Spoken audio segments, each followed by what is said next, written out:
Hi again. I am in front of my fireplace tonight for a significant reason. Not just because it's 2 or 3 degrees outside and aren't we all sick of the cold, even though I don't mind winter, but I'm sick of the cold.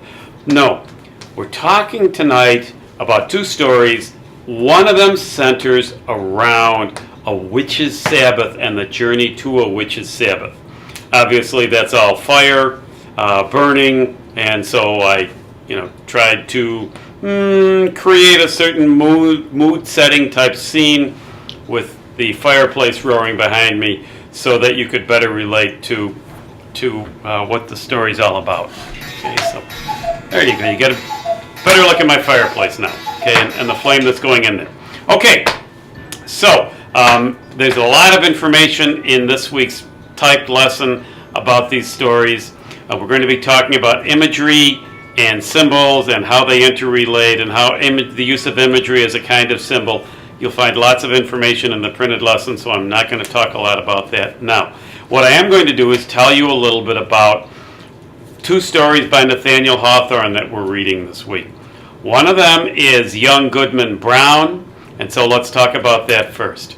It is a wonderful story. I just love the story, but you have to put yourself into a serious frame of mind.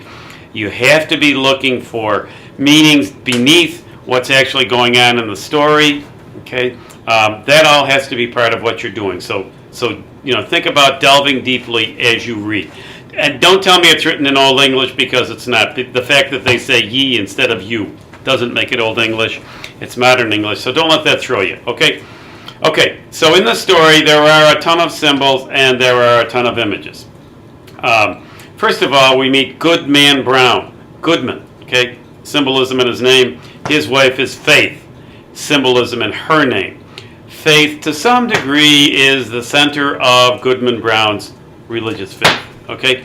So think about her in that way. When the story starts, Goodman Brown is just heading off into the dark forest at sunset. Now, a dark forest has always been something of a symbol of evil, okay? And so Faith, before Goodman Brown leaves, says, "Goodman, this one night above all others, please stay here with me." Well, now, why does Faith say this one night above all others?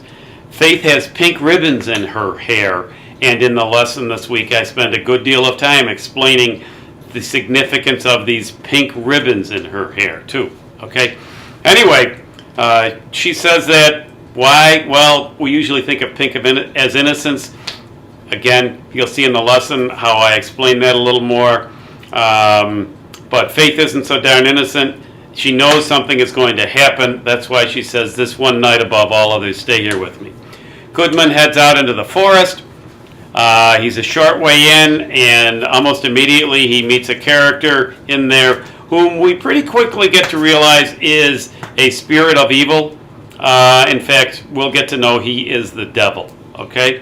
And right away, this character tells Goodman Brown, "You're late. When I passed Old North full 15 minutes ago, the clock was already striking 6. So we know it's 6:15. They were supposed to meet at 6. This guy passed Old North Church, which is 15 or 20 miles away from Salem, 15 minutes earlier." Now, the story's set in 1692, before the days of planes and helicopters and such.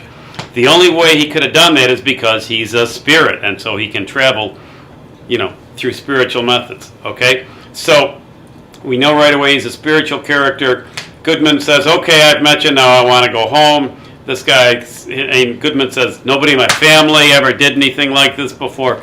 And this guy, who is the devil, says, I know your father well, I know your grandfather well, I was with them on some of the terrible things they did." Goodman checked. But remember, we are dealing with the devil, the world's greatest liar, the master of deception, the one who lies to all of us every single day of our lives to convince us to do evil. That's what he's doing to Goodman Brown right now. So Goodman travels on with him a little bit, and then they hear somebody coming, so Goodman hides, and who is it that's coming but Goodman's catechism teacher, who immediately recognizes the devil. That's pretty shocking to Goodman Brown. Now imagine, if the person who taught you your religion admitted to being on a first name basis with the devil, okay? She travels on. She says she's going to this witch's Sabbath. She travels on. Goodman comes out again, goes a little further with the devil. Then hears some horses coming and some chattering, so he hides again. Who's on the horses but his pastor and the deacon from his church, who are talking about going to a witch's Sabbath. Goodman hears this, okay? So it's, pretty awful stuff for him. So he's still upset. He still wants to be strong. He sits down and says to the devil he's not going any further. The devil kind of goes off, and then he hears these voices and this rushing sound overhead, and the pink ribbons that were in Faith's hair come fluttering down, okay? Does this mean Faith has lost her innocence? Well, when you read my ideas online, you may see that Faith never really had all that much innocence in the first place, but Goodman is shattered by this. He knows whose pink ribbons they are. He heads out for the witch's Sabbath also. When he gets there, he's shocked to see that everybody in the town is there, even his mother and his father, and that hurts him a lot, And the good shrank not from the wicked. Why? Are we all wicked? Is that what the devil's trying to say? The devil says to Goodman and Faith, "Now are ye undeceived? Evil is the nature of mankind." Is evil the nature of mankind? I hope not. I hope not, okay? But as human beings, we all fail, so there's at least a grain of truth to that. Anyway, before Goodman and Faith swear themselves into the legion of evil people, the witches, all the people in the town at the witch's Sabbath, the devil worshippers, Goodman says, "Faith, Faith, look up to heaven and resist the evil one." Okay. Well, now don't give Goodman a pass because he does that. He's there. He's gone this far. We can't say he's not a bad man. He's not knowledgeable of evil because he goes there. Okay. But anyway, as the story progresses, Goodman just kind of rejects the rest of the world. He sees his wife and walks right past her. When he goes to church, all he hears is an anthem of sin rather than what the pastor's saying. But when Goodman died, okay, they tell us that in the funeral procession there was Faith, and Faith was followed by their children and their children's children. Okay, so Goodman may have been upset at Faith and turned off at Faith, but he's got kids. So obviously, sometimes awakening during the night, he shrank from the bosom of Faith, Hawthorne tells us, but not all the time. Okay, so Goodman, he's a double standard guy. Think about hypocrisy with this story. Okay, that's a lot of where Hawthorne's going, and that's some of the symbols. Think about the evil symbols. Read carefully the lesson that I put.